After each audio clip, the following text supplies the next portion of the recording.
Oh, so it's flipped now. The ACC is going to take Big 12 schools. Haha, okay. Good luck.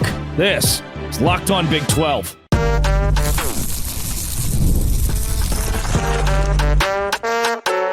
You are Locked On Big 12, your daily podcast on the Big 12 Conference. Part of the Locked On Podcast Network, your team every day. Happy Monday, everybody. Welcome to Locked On Big 12. I'm Drake Toll from America's #1 Big 12 podcast. It's Locked On Big 12, part of the Locked On Podcast Network, your team every day. On today's show, the ACC is going to take Big 12 teams. Apparently, that's a thing now. In the middle segment, the Big 12 was in hot water with new NCAA news. This comes off a video that John Kurtz posted last night. Kurtz is very good, and I want to build off of a point that he made about the NCAA and adding scholarships. And we'll finish with Washington State and Oregon State are somehow back in the headlines. I want to open today's show by saying, if you like to go to the water cooler and be a genius at work, this is the show you need to listen to. When your buddies ask you, hey, what's going on in expansion and realignment with the Big 12 and the ACC? Namely, this is the show you listen to. I'm going to do something revolutionary today. No guest, nothing. Me, am going to be educational. And then you will learn and take it to your office and go, hey, guys, stop saying the ACC is going to take Big 12 teams because it is not true. I was blown away when this tweet was sent to me. It is from football_dog.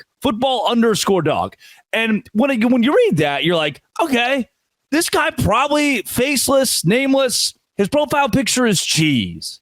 What could really be here? He says why ESPN will move Big 12 schools to the ACC, predicting that there is a high chance the ACC would raid the Big 12. Now you have my attention. And by the way, this is like a 1,000-word essay. I don't know why we made Twitter be able to do this, but our friend Football Dog did. And there seems to be some validity. There's some research here. He says, contrary to what many people think, the simplest solution would be to move some of the Big 12 schools to the ACC from ESPN's standpoint. He says, why is that? He's going to answer his own question. The ACC is expected to make more money than the Big 12 for the Big 12's next cycle by $5 to $10 million per year. But note, the ACC has two separate deals with the ESPN. That'd be the ACC network contract and their actual TV contract. He also says, look at the back of the envelope numbers. ESPN owns 63% of the Big 12 media deal at $31.7 million. He does some math about the home games to the Big 12. And if you're bored, I'm starting to get bored as I read this. And he says the ESPN could cherry pick the top 10 Big 12 teams, move them to the ACC, which would make their like 16 ACC teams or 17 if you have Notre Dame or 25. It would just blow that conference wide open. Says the ESPN would then have 70 games at $250 million. On top of that, ESPN would get additional ACC network profit increases. So in essence, he then goes on to say, and he gets 1,000 words, so I'll give him credit for that. He says this is a no-brainer. Utah and Arizona State came to mind, both of which not only have strong athletic commitments and AAU status, which AAU status is not the ACC's thing. They don't really care. Says they have AAU status and strong athletic commitments. Arizona State did fire its athletic director. I'll give you that. You've got to care a little bit to do that. He says, also, they want to associate with Stanford and Cal. Of course, all of us are begging to be with Stanford and Cal at a conference. He goes on. Arizona and Kansas would also fit in this group. TCU is a reputable private institution with a proud football history. ESPN will shed the bottom end of the Big 12. So, like, goodbye, Cincinnati. You don't make enough money to go to the ACC. One thing that we're missing here. This is it. This is baseline. If you just woke up for the first time in a year, you're like, what? The ACC is going to poach the Big 12. I get it. I can see that, Florida State and Clemson are bigger brands than anybody the Big 12's got. They're leaving. The reason the ACC is going to make so much more money in these valuations is because they have Florida State and Clemson, who are at the top of a lot of the valuations because they go to the college football playoff, because they win football games, because Dabo Swinney is there, and because Florida State, whether they win or they don't win, is a prominent brand in college football. I like that a lot of the comments were civil. Big 12 Mafia, who's been on this show plenty of times, says anything is possible, but nothing is most likely. Adam K says, is this Tony Altimore? Is this Tony Altimore's burner? Buddy, no. The ACC network is not what's going to keep that down. This was the Pac-12 thing too. The Pac-12 network just went offline it had its last show. People are like, oh, well, ESPN can't give that up. They have the Pac-12 network. Oh, they can't give. Texas could never go to the SEC. They'll have the Longhorn network. Some of these, even subscription-based, are colossal failures and more hassle on the front end than they are on the back end to get talent in there and broadcast these games that people aren't really watching. I don't think the ACC, especially, there are 5 lawsuits going on at minimum right now. Even the Florida Attorney General is like, ha, we want to sue the ACC as well. And you're telling me that conference is going to poach Big 12 teams? You're telling me Utah's like, well, they have Stanford. We should probably go over there. TCU's like, well, they have SMU, who's paying their own way to sit at the lunch table. We should probably, well, they got something in the water over there that we should join. No. The Big 12 still in a spot with Brett Yormark as commissioner, who is much more aggressive than Jim Phillips of the ACC to take those schools. Why? Because 7 of them met within this year, and said, we don't want to do this anymore. That doesn't sound like a conference that has very much stability moving forward, and it doesn't. Coming up, the Big 12's in hot water with the NCAA. This is Locked On Big 12, part of the Locked On Podcast Network, your team every day. Today's show is brought to you by Ibotta. Sandals, sunscreen, snacks for the kids. What do these have in common? You're probably buying a whole lot again this summer, but don't stress about the cost. Use Ibotta to get cash back on all your purchases when you stock up on all your summer essentials. Are you taking the dream vacation this summer? I'm going to Orlando. With Ibotta, you get cash back on all your purchases. You can spend more time making memories this summer and less time dreaming about them. Ibotta is a free app that lets you earn cash back every time you shop, earn on hundreds of items from groceries to beauty supplies, even toys. The average Ibotta user earns $256 per year. That could cover the cost of an entire shopping trip, that flight you've been eyeing, or the fancy dinner you want to eat. It's time you join the over 50 million users who use Ibotta to earn cash back every time they shop. Right now, Ibotta is offering listeners $5 just for trying Ibotta by using the code LOCKEDONCollege when you register. Go to the App Store, Google Play Store, download the free Ibotta app to start earning cash back and use LOCKEDONCollege. That's your code. That's IBOTTA in the Google Play or App Store, and use code LOCKEDONCollege. Today's show is also brought to you by Factor. Factor's where I eat now. Warmer, sunnier days are calling. Fuel up with Factor. No prep, no mess meals. Meet your wellness goals in time. 2 minutes. Bam. Done. Over. Hello. Always fresh, never frozen. Get your Kickstart 35 different meals, 60 add-ons every single week. Crush your wellness goals. Make your day delicious. Filet mignon? Yep. Shrimp? Count it. Blackened salmon? Please. Keep kitchen time to a minimum. Factor meals, 2 minutes. Choose from 6 menu preferences as well. Head to factormeals.com right now. Factormeals.com/LockedOnCollege50. Use code LockedOnCollege50 to get 50% off your first box, plus 20% off your next month. That's code LockedOnCollege50 at factormeals.com/LockedOnCollege50. 50% off your first box, plus 20% off your next month while your subscription is active. That is Factor. Go there today. John Kurtz posted a video yesterday, and I like John Kurtz a lot. He is somebody that I respect as a content creator, and the title of the video was, "Is the Big 12 in trouble?" And I thought, you know what, John? You got me. I'll give it a gander. And, the first comment's like, this is clickbait. Like, oh, heard that one before. But what he goes on to do is explain with detail how the Big 12 might possibly be in trouble. And he doesn't say the Big 12 when it comes to the NCAA is in a doomsday scenario. However, he does break down that with the new legislation, the NCAA's, so this is from Ross Dellinger too. Kurtz is using a lot of Ross Dellinger here. So, and you know Ross Dellinger, very good. The NCAA's historic expansion of scholarships to extend to full rosters means that roughly 790 new scholarship spots are available across the 40-plus NCAA sports listed in the Settlement House versus NCAA per a calculation. Again, that tweet is from Dellinger. Kurtz broke it down and said, what does this do for the Big 12? Now, on the front end, when I hear, hey, wait a second, we are taking football scholarships from 85 to 105, my first thought is bad, very bad for the Big 12. And then you go, I wonder why that's bad for the Big 12. Doesn't sound like it has to be bad for the Big 12. The reason that I could see this being a complete colossal issue, number one, is because now there's more of an opportunity for the 4- and 5-star players to have better chances at bigger schools. Alabama now has 20 more spots. Florida State now has 20 more spots. Oregon has 20 more spots to dole out, to move around, to give those 4-star players a even larger home. You hear that and you go, that's probably not good. Other thing that's not good, possibly $25 million moving forward very soon in revenue sharing with those student athletes. So we're adding 790 scholarship athletes here. That's a lot of scholarship athletes. And with the legislation that's recently come out, schools are going to pay them as employees. Big 12 is already looking around and going, I'm not sure if we can afford that. J.B. Pollard, the athletic director at Iowa State, when this all came out that he may have to spend $22 million a year trying to figure out how to navigate college athletics and pay his athletes, he took 2 major building projects with athletic facilities and put them on hold because that university, Iowa State, is going to need to save money, not knowing if they can afford how college football and college athletics is going. And there are a lot of Big 12 schools that are in that category. One hand, bad. More roster spots for LSU. They can take more 4-star players. On the other end, they will. They're not going to be like, oh, well, we got 20 new scholarships. We're going to bring in some 2-star local kids, and give you guys a chance. No. The other hand, the other side of this, that $25 million, that's also not good. And Brett Yormark, the conference commissioner, is trying to fight with the Big 12 to expand, to make more money in creative ways, to try to find a way to stay alive in this ever-changing world. Can we just have a precedented time? Can time just be precedented once, please? Just for a second, we could turn that on. It's unprecedented times in college athletics. And the question is, the Big 12 in trouble is a valid one. I'll give you that. But I stand firm that the answer is no. The Big 12 is going to be in a better spot because of these new roster moves. The Big 12 is going to have more opportunities to compete because of these new roster moves. I've talked to coaches in the Big 12 who, especially on the softball, baseball side, and I know it's not the big moneymaker, but here's where it matters a lot.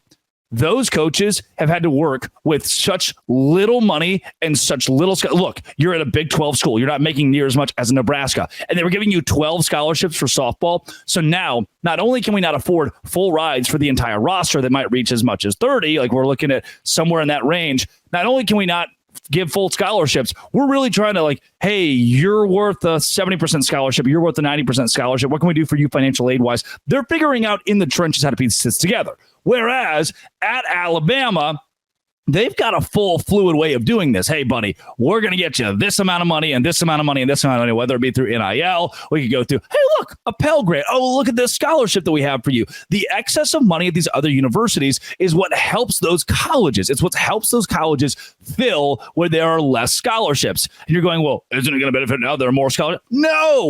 No, because at this point, it's no longer, hey, we can only give half scholarships to all of our athletes. Now, the Big 12 schools, now the kid who's a 3-star grinder who always dreamt of going to the Big 12 school can go to the Big 12 school on a full scholarship. My sister is a Baylor softball commit.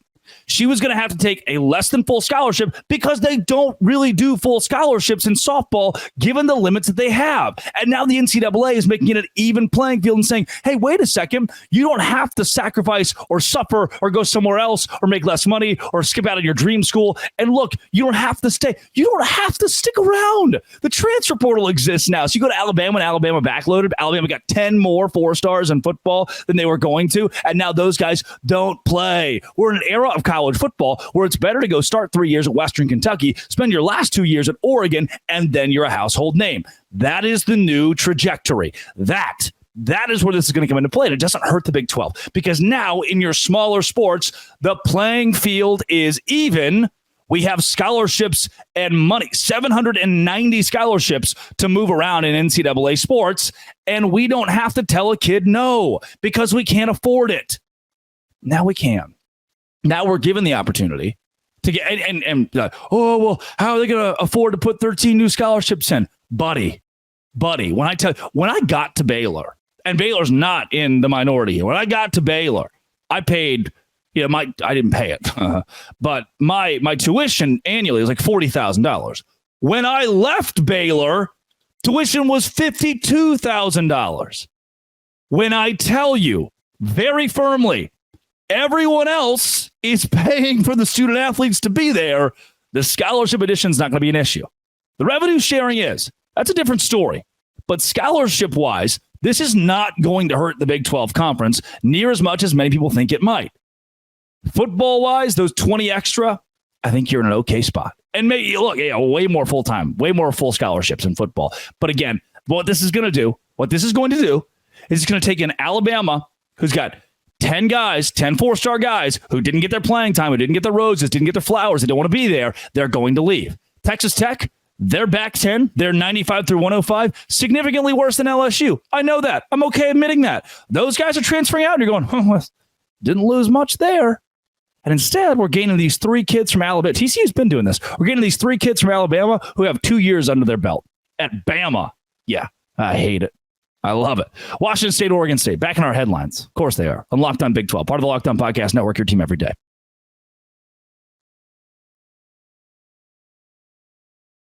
Today's show brought to you by FanDuel. Look, August 1st is coming up. My rent is due. I go to FanDuel and I say, FanDuel, what can you do for me? And FanDuel says, look, buddy, there's Major League Baseball on right now. The Olympics are on right now. Watching them swim the other day. Watching them do the gymnastics. Flip it all around. I love sports. I love them. Obviously, I love them very much. But as we have fewer games, fewer sports on, FanDuel keeps you engaged. This summer, FanDuel's hooking up all customers with a boost or a bonus daily. That is right. There's something for everyone every day, all summer long. Head to FanDuel.com. Start making the most of your summer. FanDuel, official sports betting partner of Major League Baseball. When you see Spencer Strider have 10 strikeouts, I think he's still playing. Is he the one that's hurt? Maybe don't do 10 strikeouts for him. But go to FanDuel.com. Find your favorite prop. Oh, and you're going to love it. FanDuel.com. Visit today.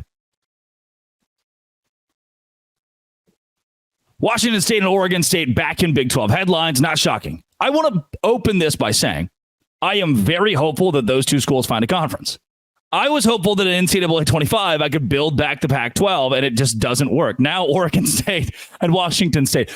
Quick aside, Oregon State and Washington State in the game, if you add them to a conference like the Pac, if you recreate the Pac-12 with Mountain West schools, they just end up playing like 11 games against FCS opponents and then playing each other at the end of the season. So they each go like 10-2, 11-1, and make the college football playoff. Complete cheese. Good for you guys, though, that in every dynasty in America right now, they're making the playoff. For Washington State and Oregon State, I've been on the train to get them to the Big 12 for the last 9 months, pushing a year, because I see the value of Washington State from a money standpoint, from a TV standpoint. They've got Seattle. You're like, Pullman's not even close to Seattle. I dated a girl for 3 years who was from Seattle. I know the state of Washington now. Bellevue, yeah, count it. Been there. Kirkland, absolutely. Snoqualmie, they got the Falls. I know Pullman's not close to Seattle, but Pullman pulls the entire state and really the entire Pacific Northwest and most of Idaho. Like, what's the premier school in Idaho? Boise State. Kind of. Washington State, too. They get a lot of viewership, but Oregon State's good at football. This one comes from, bear with me. I get it. I'm going to say it. And if you know it, you're going to be like, shoot. This is from Greg Swain, who, not always correct. He's very self-aware that a lot of his stuff that he tweets, he's a journalist who has over 100,000 followers on Twitter. He is a TV and radio guy, college scouting and recruiting services since 1988, evaluations for college exposure. The guy's been around for a long time, and he tweets a lot of stuff. But this one, I'm going to give to you, and we're going to unpack it. He says, breaking, screaming at me. Washington State and the Beavers, I think that's Oregon State, could join the Big 12 soon if things work out. But right now, the Big 12 seems to be focusing on the entire package to get to 24, which would make them virtually untouchable to be removed as a power conference. Each day that goes by, I continue to hear more about private equity firms and poaching the ACC, in addition to Washington State and Oregon State, and believe strongly adding both coasts is the best way to put the Big 12 in a very enviable position, especially with the TV people. Matt Rule came out and said it about the Big 10. He's like, hey, we're coast to coast. We're the best conference. Nobody else is dealing with this. The SEC is good and everything, but we're the best conference in America. And then Paul Feinbaum came out and said, Matt Rule, you're an idiot. But the coast-to-coast thing is kind of a good point. Like, it's not real. Right now for the ACC, it's not really working out because it's just rogue. Like, if the Big 12 added Florida, hopefully they had Florida State and Clemson. If the Big 12 added Oregon State and Washington State, you still have BYU, Arizona State. You've got a base that is very far west. You've got a large base in Arizona and Utah, and schools that could be regional rivals for those two. You've got 4 of those that are built in right now. From the Big 12 standpoint, and Colorado could even be considered in that conversation as well. The Big 12 standpoint, you're doing okay with a base out west. From the ACC standpoint, you just added 2 members who don't really, what do we get? What did we just get with Cal and Stanford? Bad. A lot of bad. Worse than Washington State. Worse than viewership-wise, especially. Why did you take them? Good educational. They have an endowment that's large. They have a really good Directors Cup finish every year. So their soccer team and the rowing team is really good. But what is that actually going to give you? Washington State and Oregon State give you football prowess. They give you brand prowess. Washington State, namely. And I don't know the validity of the Big 12 trying to go to 24. I don't know if a conference. Bill Connolly from ESPN said the Big 12 is going to go to 32. Stunning. No way in the world does the Big 12. I don't think there's a way in the world the Big 12 conference goes to 32, but certainly if they go to 24, now you're looking at Washington State and Oregon State being in that race. And the reason why is because you get to a certain point in the ACC and you go, wait a second, these schools don't make any more sense than Washington State and Oregon State. Would you rather have Wake Forest? No. Syracuse? No. Boston College? Boston College is the premier example. You would, if I told you, if I said we could either take Pullman, Washington and bring that market into a conference, or Boston, Massachusetts. On paper, it's easy for what you want. That's what the expansion conversation that keeps going around is. Well, how big is this metro area? And can it bring in more viewers? And where's the alumni base? We're talking Pullman being a much better spot than Boston. So people go, oh, adding SMU to the ACC gives you Dallas. No, it doesn't. Dallas is a hodgepodge of gajillion fan bases that are more passionate and more prevalent than SMU. There are twice as many Texas fans, Texas Tech fans, A&M fans, TCU fans in the Dallas market. You see it in the viewership and the attendance of SMU games. For Boston, we don't need you. I want Miami, obviously. I think the realistic schools, it still seems like North Carolina and Virginia are off the table. I want Miami. I want Pitt. I want Louisville. I want Virginia Tech. Hey, wait a second. We're still not at 24, but we're at 20. Past that, you go, okay, I want Virginia Tech and I want NC State. All right, maybe Duke. Even then, football-wise, what are they going to add for you? EADA-wise, revenue-wise, what are they going to add for you? Not as much to me as what Washington State and Oregon State could bring you. So do I think Greg Swaim is this very ultra-reputable, I'm going to use him as a source, he's telling me this thing's going to happen, it's going to happen? No, but at the same time, there is... In this take, if this is true, if the Big 12 wants to move to 24 teams, then Washington State and Oregon State have to be a lock for those 24 teams. And as he keeps hearing from his sources, maybe they're the voices in his head. I'm hoping they're not. Maybe they are. If he keeps hearing from sources that Washington State and Oregon State could be in these conversations, I don't doubt it. Those two schools are going to fight to get back in the Power Five. They're going to fight. So the big point here, this is the tie it up with a bow. Big 12 Mafia replies to this. If those two schools want to join the Big 12 before 2026, they lose their judgment money from the Pac-12. For context, nothing can happen until Florida State and Clemson leave the ACC. And even then, it may be years before those two could join the Big 12, just to set expectations. So don't get ready for this to happen overnight. Those two schools want their money. They're going to have to get their money from the Pac-12. But when that day comes, they become much more valuable. They have they don't exactly hate being in the spot they're in for a couple of years where they're going to sit on dough that they're getting from the dying conference. Like, oh, no, the conference died. That sucks for a couple of years. We're going to play the Mountain West for a couple of years, but we're making money. I've told you this. I don't see it. Doesn't go in my pockets. Doesn't go in your pockets, but I bet those people are pretty excited about it. I don't mind that. Did you feel educated today? The company let me go on alone. No guests. That's all the stuff that I know off of my head. My opinions and takes.